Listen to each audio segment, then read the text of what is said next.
The kingdom of Vyre prided itself on strength. Powerful alphas ruled its military. Noble families controlled its wealth. The royal council directed its politics. And somewhere beneath all of that, buried under endless reports, records, and forgotten paperwork, worked Lyra Ashbourne. Most people in the palace barely noticed her, which was exactly how she preferred it. For 3 years, Lyra served as one of the Royal Archives' senior records keepers. Her office sat in a quiet corner of the administrative wing, where important documents arrived in towering stacks and left neatly organized before anyone realized they had ever been a problem. The work was endless. Trade agreements, military reports, tax records, council decisions, border disputes. Every piece of information flowing through the kingdom eventually passed through Lyra's hands. And somehow, she managed to keep everything from falling apart. Not that anyone ever praised her for it. A noble received credit when negotiations succeeded. A general received recognition when military campaigns ended well. Council advisors were congratulated when political disasters were avoided. Meanwhile, the woman who spent nights discovering missing documents, correcting dangerous errors, and quietly preventing crises remained invisible. Lyra had long ago accepted that reality. Invisible people survived palace politics longer. People noticed ambitious women. People feared influential women. People targeted important women. But invisible women were left alone, at least most of the time. Late one afternoon, Lyra sat at her desk reviewing shipment records from the Eastern Territories when a junior clerk rushed into the archive room looking panicked. "My lady, I think there's a mistake." Lyra looked up immediately. "What kind of mistake?" The young man placed several documents on her desk. "The grain import numbers don't match." Lyra scanned the pages quickly. Within seconds, she found the problem. Someone had copied one figure incorrectly 3 months earlier. A single number, small enough to overlook, large enough to create a food shortage projection for 2 entire regions. The clerk's face paled. "Should I report it?" Lyra reached for a pen. "I'll fix it." The clerk hesitated. "Shouldn't someone know you caught it?" Lyra simply corrected the documents. If the problem disappears, nobody needs to know it existed. The clerk stared at her. "You save people a lot of trouble." Lyra smiled faintly. "And that's enough." The young man left, shaking his head. Lyra returned to work.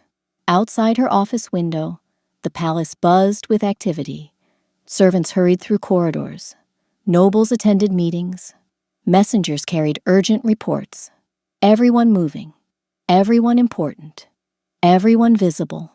And none of them realized how many disasters never reached them because someone hidden inside the archives quietly solved them first. Hours later, darkness settled across the palace. Most employees returned to their quarters. Lyra remained. Again, a mountain of council records still needed filing before morning.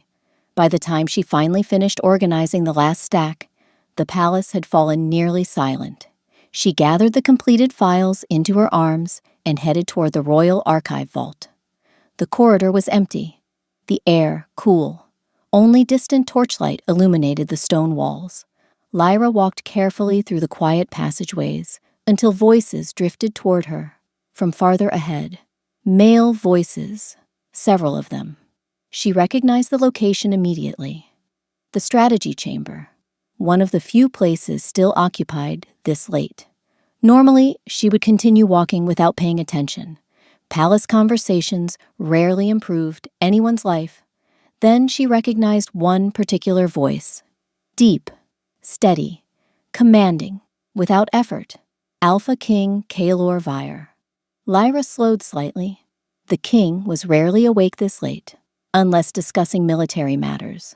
Curious despite herself, she adjusted the files in her arms and continued toward the corridor intersection. Inside the chamber, laughter echoed briefly. Someone was teasing the king about something. Lyra wasn't interested. At least, that was what she told herself. Then she heard one of the generals ask a question that made her pause. "My king, when exactly are you planning to choose a mate?" The laughter inside grew louder. Lyra stopped walking. And, without realizing it, she began listening. Lyra should have kept walking. She knew that. Palace walls were full of conversations that weren't meant to be overheard. Most of them led to trouble. Yet somehow, her feet remained rooted to the corridor floor. Inside the strategy chamber, the generals continued laughing. "The entire kingdom wants an answer," one commander said. "Noble families are practically throwing daughters at the throne." Another snorted. "My niece sent 3 portraits this year." "Only 3?" a third asked. "That's restraint." More laughter followed. Lyra rolled her eyes despite herself. Some things never changed. The Alpha King was 29 years old, unmated, powerful, wealthy, and handsome. Half the kingdom wanted him married. The other half wanted him married to someone from their family. Inside the chamber, Kaelor's voice cut through the noise. "If you spent half this much energy on military reports, we'd have fewer problems." That earned another round of amusement. "We're serious, Your Majesty," one general said. "The council keeps asking." "The council always asks. Because they're worried." Kaelor sounded unimpressed. "About what?"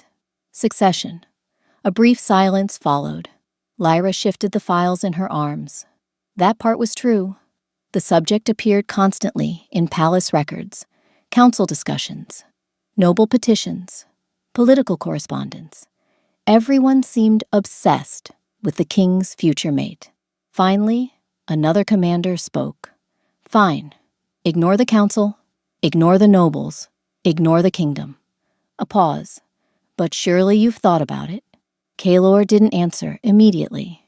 The silence stretched long enough that Lyra assumed he intended to ignore the question entirely. Then he sighed. "Of course I've thought about it." The generals immediately seized victory. There it is. Finally. He's admitting it. Lyra shook her head slightly. Men truly became children around their friends. "What?" Kaelor asked dryly. "We've known you too long." Unfortunately, more laughter. Then one of the older generals spoke. "What are you looking for?" The room quieted. Even through the door, Lyra could feel the shift. The teasing had faded. Now they were genuinely curious. Apparently, so was she, because she still hadn't walked away. Kaelor was silent for several moments, long enough that the generals didn't interrupt. When he finally spoke, his voice was calmer, more thoughtful. "I'm not looking for perfection." One commander groaned dramatically. "That sounds like the beginning of a speech." "It isn't." "Then answer properly." Kaelor sighed again. "I want someone steady." The room quieted further. "Steady?" one general repeated. "Yes." "What does that mean?" Another pause. Then Kaelor answered carefully. "It means, when everyone else is panicking, she isn't." Lyra blinked. That wasn't the answer she expected. Most alpha nobles described beauty first, or bloodlines, or political alliances. Not that. Inside the room, one commander chuckled. "So you want someone boring?" "No."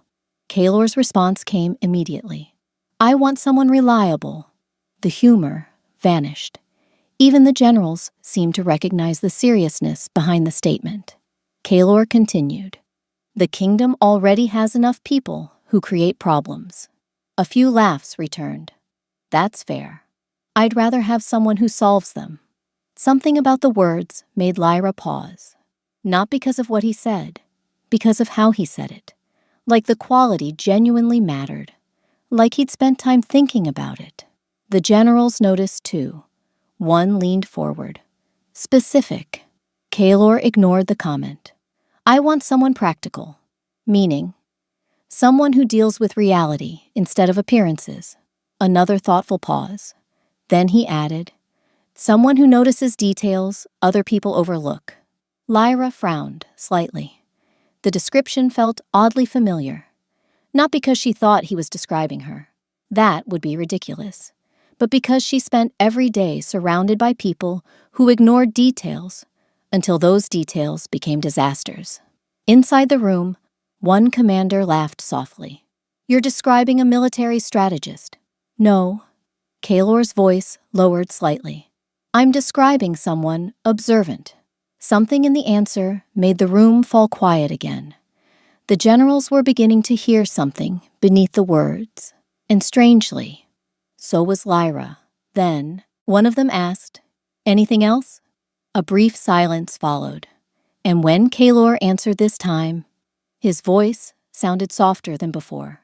"Yes." Lyra's grip tightened slightly on the files, without understanding why, because suddenly, she wanted to hear the rest. The corridor seemed unusually quiet. Lyra stood motionless outside the strategy chamber, files pressed against her chest. While the conversation inside continued, she still should have left. Every sensible instinct told her that. Yet curiosity held her firmly in place. Inside the room, one of the generals laughed softly. "Now you've made us interested." Another agreed. "You don't talk about people this carefully, unless you've already thought about it." Kaylor sounded unimpressed. "I've thought about many things. Not like this." A brief silence followed. The generals clearly weren't planning to let the subject go. After several moments, Kaylor sighed. "You're all impossible. We've been called worse." That earned a few chuckles. Then the room quieted again, waiting. Eventually, Kaylor continued. "She doesn't need attention." Lyra frowned slightly. The answer surprised even the generals. "What?" Kaylor's voice remained calm. "She doesn't need every achievement announced to a room." One commander immediately laughed. "So definitely not a noble woman." Several others joined him. Kaylor ignored them. Instead, he continued speaking, almost as if he were thinking aloud. "She helps people because the work needs to be done." The room grew quieter. Not because someone might reward her. Something uncomfortable stirred inside Lyra's chest. The description still felt strangely familiar. Not because she imagined it was about her, because she knew people like that. Rare people. People who worked quietly, while others collected praise. Inside the room, one general spoke carefully. "That's oddly specific." Kaylor didn't answer. Another commander leaned forward. "You've met someone like this?" "No." The answer came too quickly. Every general noticed. Even Lyra noticed. A long silence followed. Then one commander laughed. That wasn't convincing. More amusement spread through the room. Kaylor sounded irritated. "I answered the question. You avoided the question." "I did not." "You absolutely did." The generals were enjoying this far too much. One of them spoke again. "If she exists, what else?" Kaylor was quiet for a moment. Then he answered. "She notices problems before they become disasters." Lyra blinked. The words hit unexpectedly. Most people only react once something goes wrong. Kaylor's voice remained steady. "She pays attention before that happens." The room had become completely silent now. No teasing, no jokes. Even the generals seemed invested. Kaylor continued. "She's capable." "That's vague." "No." His voice hardened slightly. "It's not." A pause. Then, "She works harder than anyone around her."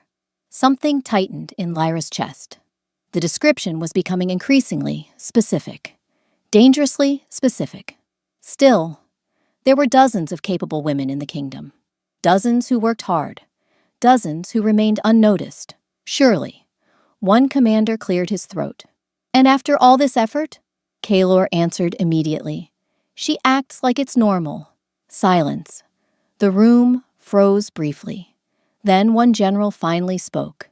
"You definitely have someone in mind." "No." Again. Too fast. Too automatic.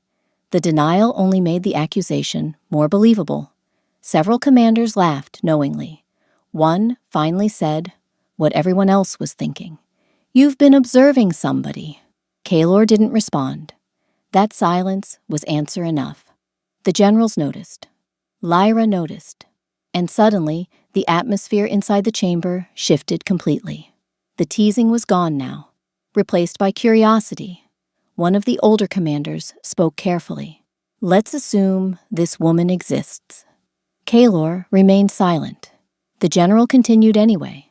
"What'd she look like?" The room immediately quieted. Completely. Every voice vanished.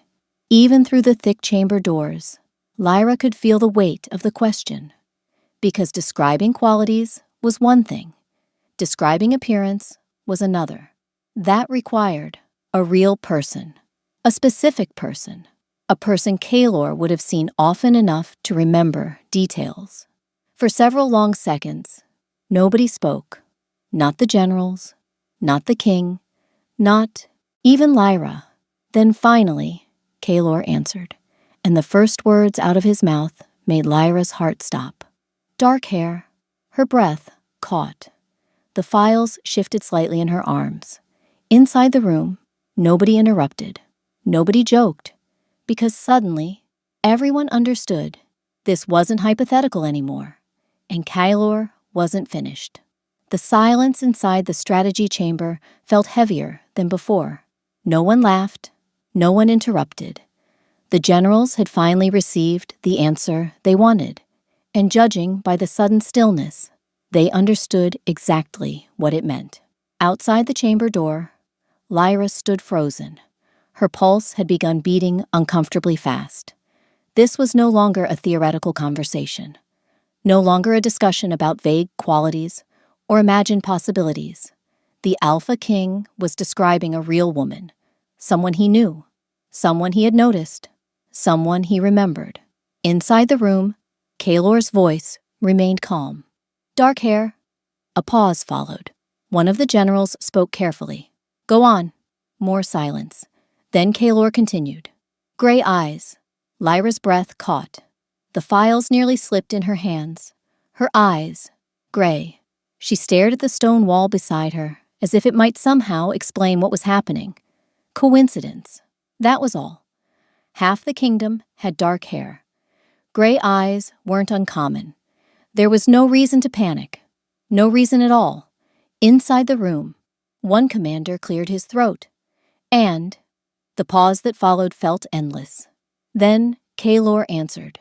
Small scar near her left eyebrow. Everything stopped. The folder slipped from Lyra's hands. Papers exploded across the corridor floor. The sound shattered the silence like glass.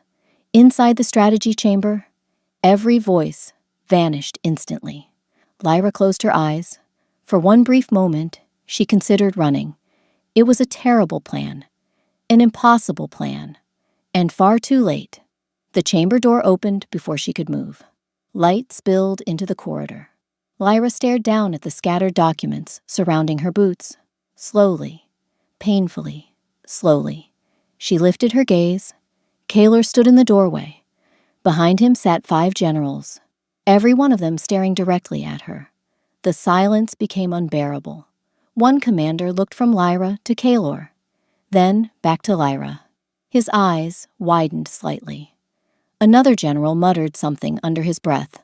A third looked like he was fighting very hard not to smile. Lyra wished the floor would open beneath her. Instead, she crouched immediately and began gathering papers, because apparently humiliation became easier if your hands were busy. I can explain, she said. The moment the words left her mouth, she regretted them. Explain what? That she had accidentally overheard the king describing her face. There was no explanation capable of improving this situation. One of the generals abruptly stood. We should leave. Another immediately nodded. Excellent idea. A third rose from his chair. I suddenly remembered urgent business elsewhere. The remaining 2 followed just as quickly. Lyra watched in disbelief as trained military commanders fled the room like frightened rabbits. Cowards. every single one of them. Within moments, all 5 had disappeared through a side exit. Not one offered assistance. Not one offered sympathy. Traitors. The strategy chamber fell silent once again. Only this time, the silence belonged to 2 people, Lyra and Coilor. The worst possible outcome. She continued collecting documents. Carefully, methodically, avoiding eye contact at all costs. Maybe if she focused hard enough on the paperwork, reality would become less embarrassing. It did not. A shadow appeared beside her. Lyra looked up. Kaylor had crouched to help gather the fallen reports. For a second, neither spoke. The Alpha King picked up several scattered pages and handed them toward her. Their fingers brushed briefly. Both froze, only for a moment, but long enough to notice, long enough to make the situation even worse.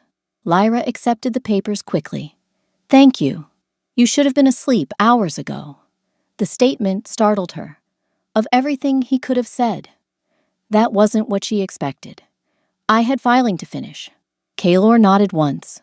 Of course she did. They both knew she always did. Another silence settled between them. Awkward, heavy, impossible to escape. Then Lyra realized something terrifying. He hadn't denied it. Not once. Not when the papers fell. Not when the generals fled. Not now. And suddenly, the question she was desperately avoiding became impossible to ignore. Because if Kaylor wasn't describing her, why hadn't he said so? The corridor felt far too small, far too quiet, far too intimate for a conversation Lyra never expected to have. The scattered reports had finally been collected. The documents were neatly stacked once more between them. Yet neither moved, neither left, as though both understood something important was waiting to be said, and neither quite knew how to begin. Kaylor rose first. Lyra followed a moment later. The Alpha King stood only a few feet away, his silver eyes fixed on her, with an intensity that made looking elsewhere feel impossible. For years, she had worked in the palace. For years, she had seen him during meetings, ceremonies, and council sessions, yet she couldn't remember him ever looking directly at her like this, actually seeing her, not as part of a room, not as part of a staff report, just her. The realization unsettled her more than the overheard conversation. Kaylor seemed equally uncertain, which somehow made everything stranger, because Alpha Kings were not supposed to look uncertain. They commanded armies, negotiated treaties, made decisions affecting entire kingdoms. Yet standing in a quiet palace corridor beside a records keeper seemed to have robbed him of every prepared answer. Lyra took a slow breath. There was only one way out of this, directly through it. "You described me." The words landed softly between them. Not quite a question, not quite a statement. Kaylor's expression didn't change, but something shifted in his eyes. Recognition, acceptance, perhaps even relief. For a moment, he said nothing, and Lyra felt her heartbeat climbing steadily higher. Then finally, he nodded. Yes, one word. Simple, uncomplicated, completely devastating. Lyra stared at him. "You actually were." Another nod. "Yes." Her mind immediately rejected the answer, not because she thought he was lying, because it made no sense. The Alpha King of Vyre, one of the most powerful alphas in the continent, a man pursued relentlessly by noble families and influential houses, describing her, a records keeper, an archivist, a woman most people forgot was in the room 5 minutes after leaving it. Lyra folded her arms, partly for comfort, partly because she suddenly didn't know what to do with her hands. Why? The question escaped before she could stop it. Kaylor blinked. Why? Why me? Silence. For the first time since this conversation began, Kaylor looked genuinely caught off guard, as though he had expected every question except that one. Eventually, he answered. Because you're you. Lyra stared, then laughed once. A short, disbelieving sound. That's not an answer. A faint smile threatened the corner of Kaylor's mouth. Perhaps not. Definitely not. The smile became slightly more visible, and somehow that made him look less like a king and more like a man. A surprisingly dangerous distinction. Kaylor leaned lightly against the corridor wall. You solve problems before anyone else notices them. Lyra opened her mouth. He continued before she could interrupt. You've prevented at least 4 administrative crises this year. She blinked. How do you know that? You think I don't read reports?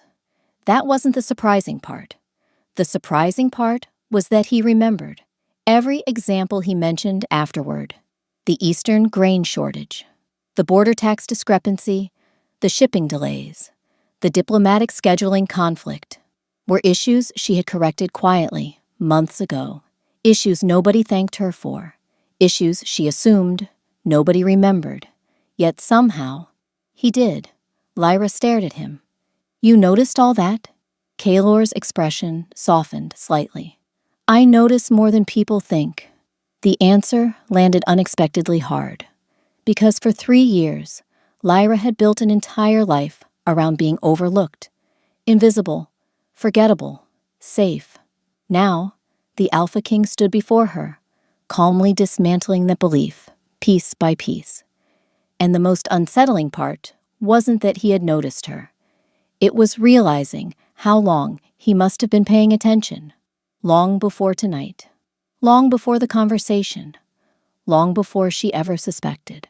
For the first time, Lyra understood something that made her pulse quicken again. This wasn't a sudden realization. Kaylor hadn't accidentally described her. He had described her from memory.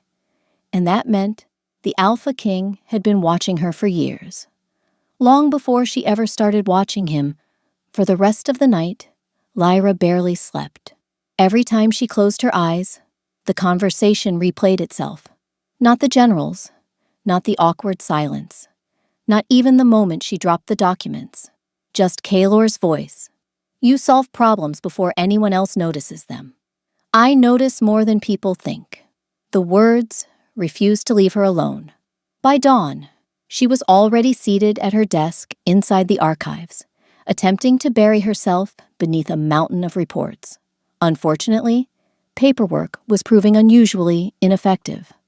Normally, records made sense. Problems appeared. Solutions followed. Everything fit neatly into categories. People, however, were proving significantly more difficult.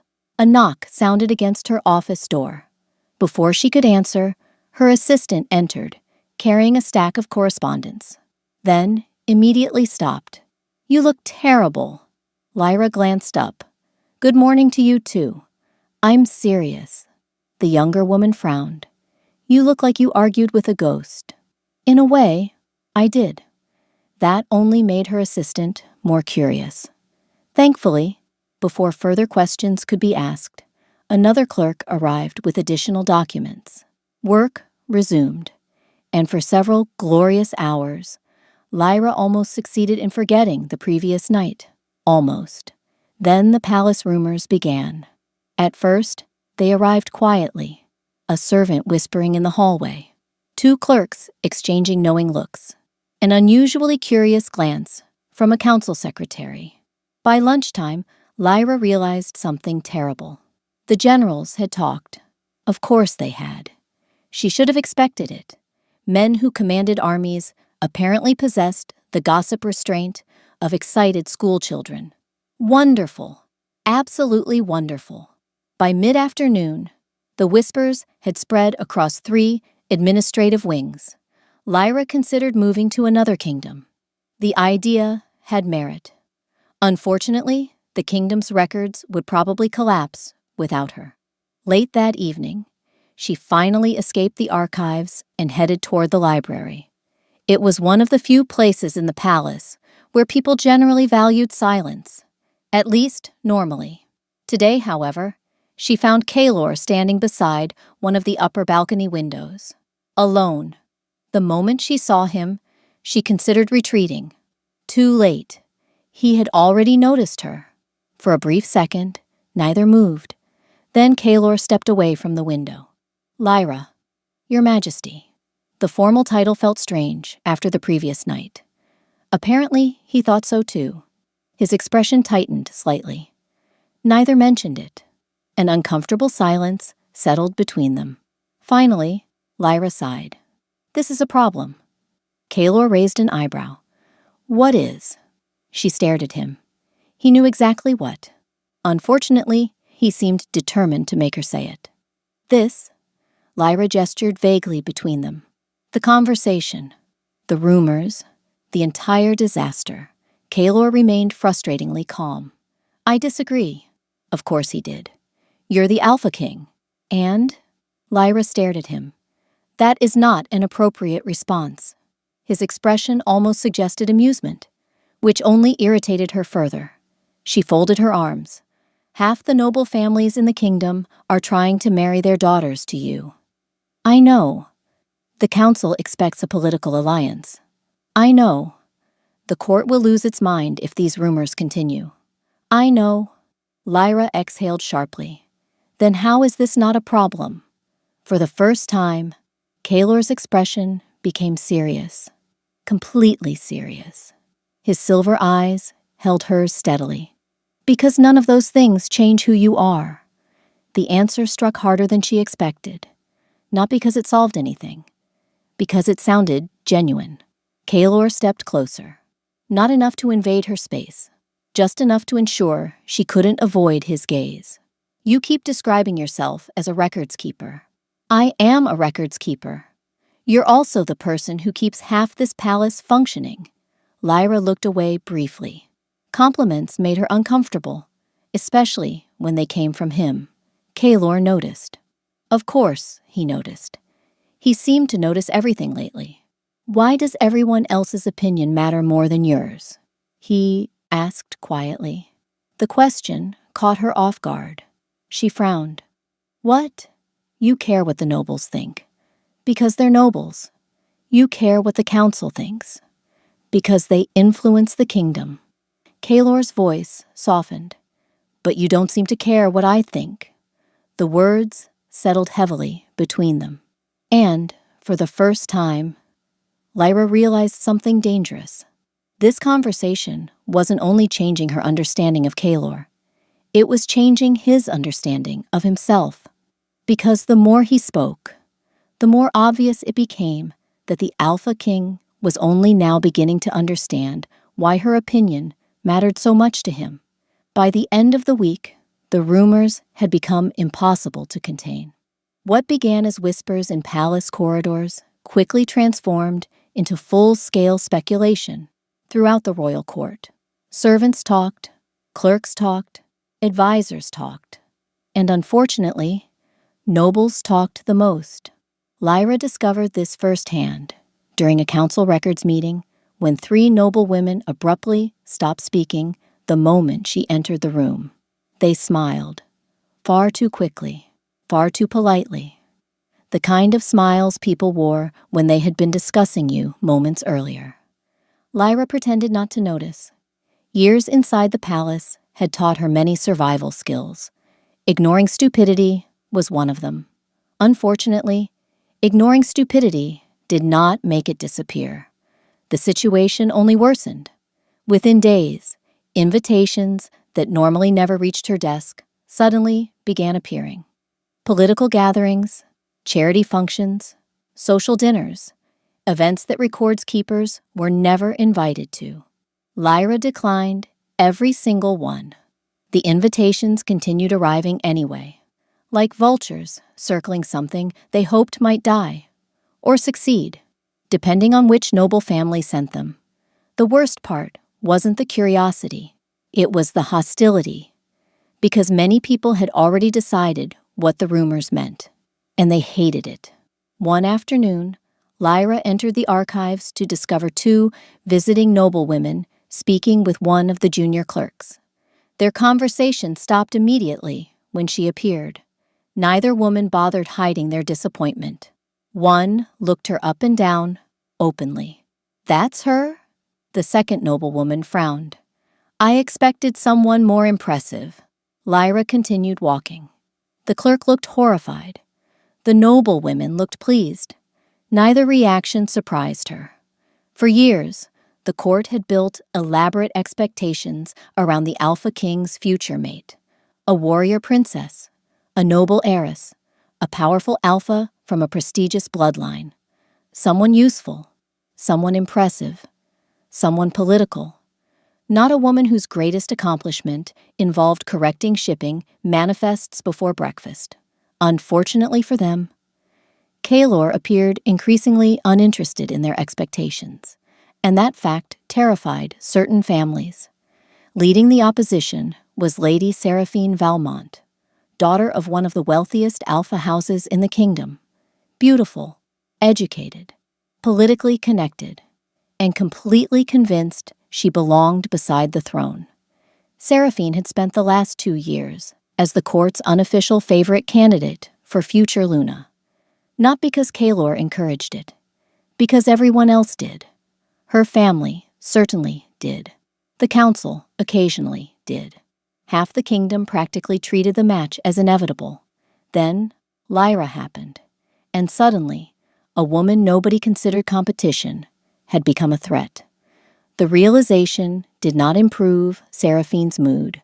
3 days later, Lyra encountered her for the first time. The meeting occurred inside the palace gardens. Unfortunately, Seraphine was surrounded by several noble companions when Lyra passed by.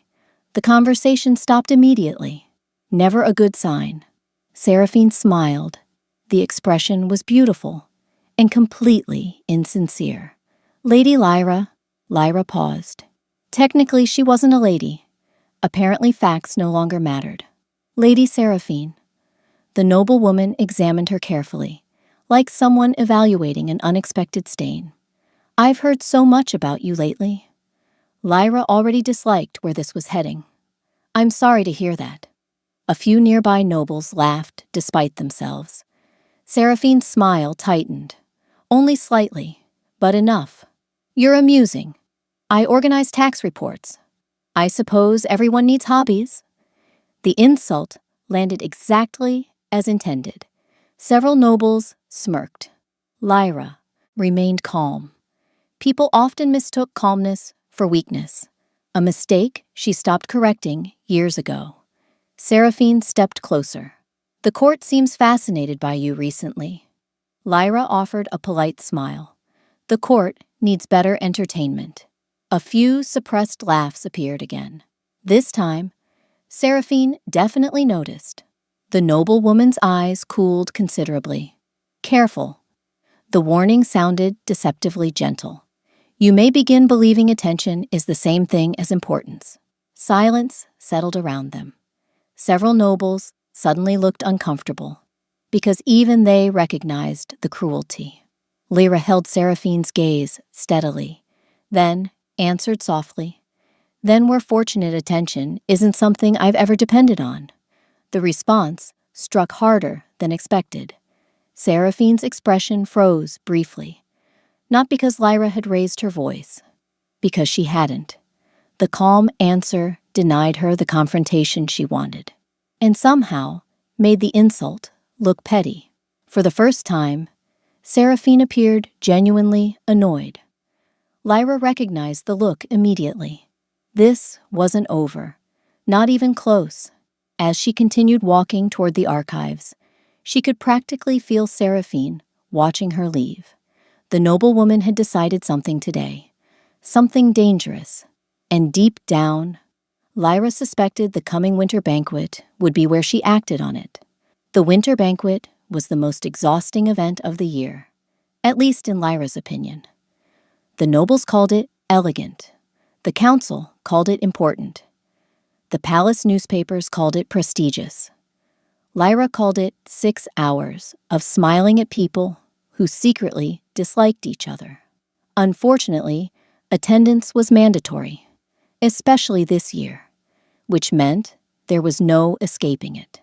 By sunset, the grand ballroom glittered beneath thousands of crystal lights. Musicians played softly from an elevated gallery. Servants moved gracefully through the crowd, carrying silver trays. Every noble family of significance had gathered beneath the palace roof, and every one of them seemed eager to witness whatever happened next, because rumors had reached far beyond palace walls. The entire kingdom wanted answers. Lyra was painfully aware of it. The moment she entered the ballroom, conversations shifted. Not enough to be obvious, just enough to notice. People watched, whispered, speculated, exactly as expected. She ignored them, mostly. The strategy worked for nearly an hour. Then Lady Seraphine decided otherwise. Lyra had just accepted a glass of sparkling wine when she noticed the noblewoman approaching. Several companions followed behind her. An audience, of course. Public humiliation required witnesses. Seraphine's smile appeared flawless. Lady Lyra. Lyra resisted the urge to sigh. Lady Seraphine. The surrounding nobles immediately grew interested, like wolves scenting blood. Seraphine lifted her glass lightly. I heard another fascinating rumor today. Lyra took a small sip of wine. Congratulations. Several nearby people coughed suspiciously into their drinks. Seraphine's smile tightened. Again, the reaction was becoming familiar. You're quite confident lately. I organize paperwork. Lyra answered smoothly. It would be concerning if paperwork made me nervous. A few nobles laughed. This time, even Seraphine's companions struggled to hide their amusement.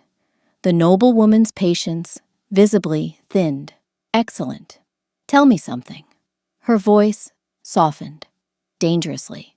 Do you actually believe these stories? Lyra already knew which stories. The palace produces many stories. Don't play innocent. The smile vanished completely now. You know exactly what I mean. The surrounding crowd grew quieter. People pretended not to listen. Nobody succeeded. Seraphine stepped closer. You honestly think the Alpha King would choose someone like you? Silence. Immediate. Complete. Every conversation within hearing distance stopped. Lyra remained calm. Outwardly. Inside, she was considering several possible responses. Most of them inappropriate. One of them involved throwing wine. Instead, she settled for honesty. I haven't claimed anything. Convenient answer. It's also true. Seraphine laughed softly. The sound held no warmth whatsoever. You're a records keeper. The insult arrived, wrapped inside a statement. You were never meant to stand beside a throne. Several nobles shifted. Uncomfortably. Others looked pleased.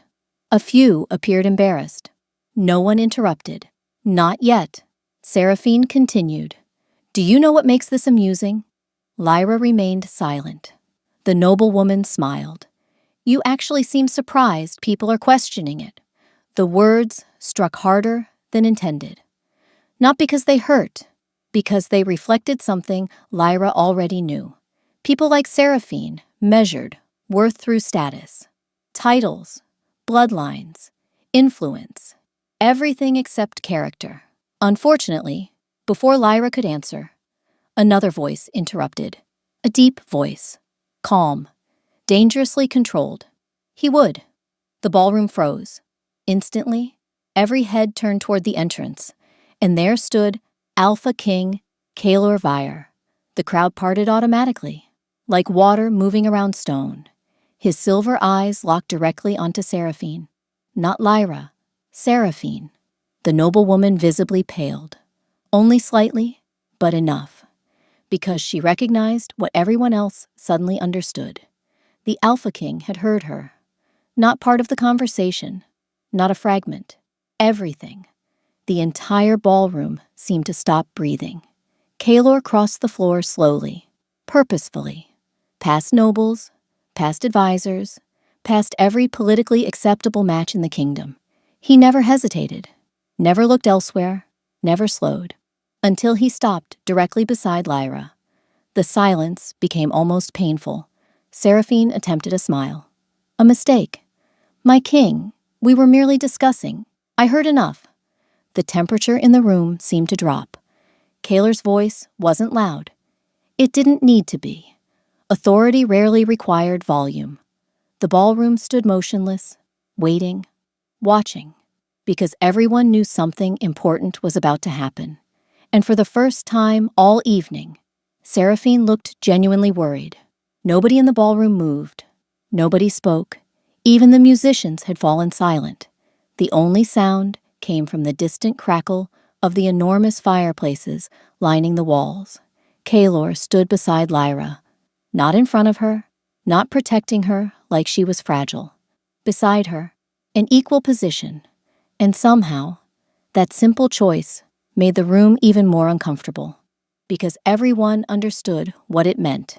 Seraphine attempted to recover first. Years of noble training demanded it. "My king," she said carefully, "I believe there has been a misunderstanding." Kaler looked at her. His expression revealed absolutely nothing. What part was misunderstood? The question landed like a blade. Several nobles immediately looked away. Seraphine hesitated, only for a moment. Then she forced a smile. "We were simply discussing the responsibilities of someone standing near the throne." "No." Kaler's voice remained calm. "You were discussing whether she deserved respect." The ballroom became even quieter, if that was somehow possible. Seraphine's companions suddenly seemed fascinated by their wine glasses. Cowards, every one of them. Kaler turned slowly toward the gathered nobles. His silver eyes swept across the room, watching, measuring, evaluating, and judging by the growing discomfort around him. Many people disliked the results. "You all keep discussing status." Nobody interrupted. Nobody dared. Kaler continued, "As though bloodlines automatically create character." The statement struck several noble families directly. A few visibly stiffened. "Good." Lyra remained completely still beside him, partly because she was shocked, partly because she had no idea where this was going. Kaler wasn't finished. Not even close. "You speak about titles." A pause. "You speak about influence." Another pause. "You speak about political value." The room remained frozen. Then Kaler looked toward Lyra, and everything changed. His voice softened slightly. Not enough to sound weak, just enough to sound honest. "You know what I see?" Nobody answered. The question wasn't meant for them. Kaler answered it himself. "I see someone who has solved more problems for this kingdom than half the council combined." Several council members immediately looked uncomfortable. Because it was true. Lyra had corrected their mistakes for years. Quietly, consistently, without recognition, without complaint. Kaler continued, "I see someone who prevented trade failures." Another pause. Border disputes. Another. Administrative disasters. The nobles shifted uneasily. Many of them had benefited directly from Lyra's work without ever knowing it, or caring, until now. Kaler's gaze never left her, and she never once asked for credit.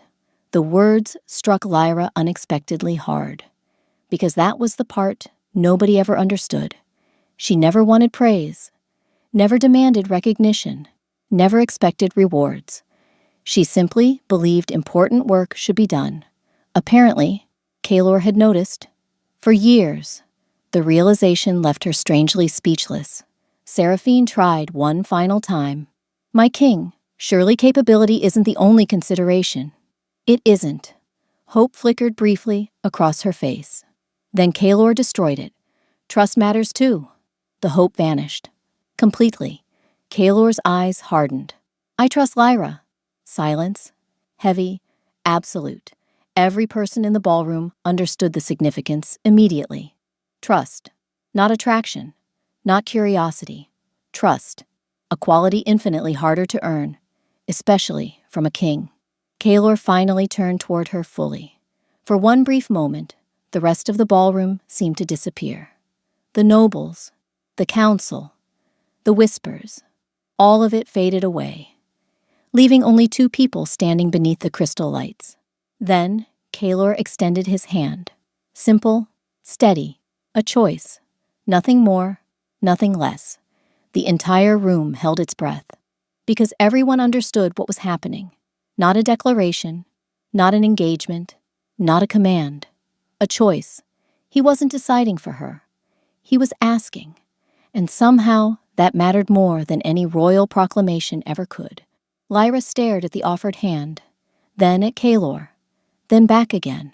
Her heart was beating entirely too fast, because for the first time since this began, she realized something important. The Alpha King wasn't choosing her tonight. He had chosen her long ago. Tonight was simply the first time everyone else was seeing it, including her. Slowly, Lyra reached out and took his hand. The ballroom erupted. The ballroom erupted into whispers the moment Lyra took Kaylor's hand. Not quiet whispers, not subtle whispers. The kind that rolled across a room like a storm. Shock, disbelief, curiosity, outrage. Every emotion appeared at once. Several nobles looked horrified. Others appeared fascinated. A surprising number seemed relieved, as though the mystery that had consumed the palace for weeks had finally received an answer. Kaylor ignored all of them. Completely. His attention remained fixed on Lyra, and for perhaps the first time in her life, she understood what it felt like to be the center of a room. She disliked it immediately. The realization almost made her laugh. After all this chaos, all this drama, all this speculation, she was still a records keeper at heart, and records keepers preferred shelves to spotlights. Fortunately, Kaylor seemed to understand that. He released her hand after only a moment, not because he regretted it, because he knew she needed space to breathe. The gesture somehow meant more than holding on would have. Across the ballroom, Seraphine finally turned and left, not dramatically, not loudly, simply gone. The nobles surrounding her followed quickly. One by one, the opposition had lost, and everyone knew it. The rest of the evening passed in a blur. People approached, offered congratulations, attempted conversations, tried very hard to appear supportive, despite having spent weeks criticizing her. Lyra survived it somehow, mostly because Kaylor remained nearby, not hovering, not controlling, present, steady, a quiet reassurance that she wasn't facing the madness alone. Hours later, when the final guests began leaving, Lyra finally escaped to one of the palace balconies. The cool night air felt glorious after the crowded ballroom. Below, the capital stretched toward the horizon. Thousands of lights glittered beneath the darkness. Beautiful, peaceful, unaware of the political earthquake that had just occurred inside the palace. "You disappeared." Kaylor's voice came from behind her. Lyra smiled faintly. "I needed 5 minutes without nobles. A reasonable request." He stepped beside her. For a while, neither spoke. The silence felt comfortable now. No longer awkward. No longer uncertain. Just quiet. The way silence should be. Eventually, Lyra glanced toward him. "You know this changes everything." Kaylor leaned against the stone railing. "I know. The council will panic.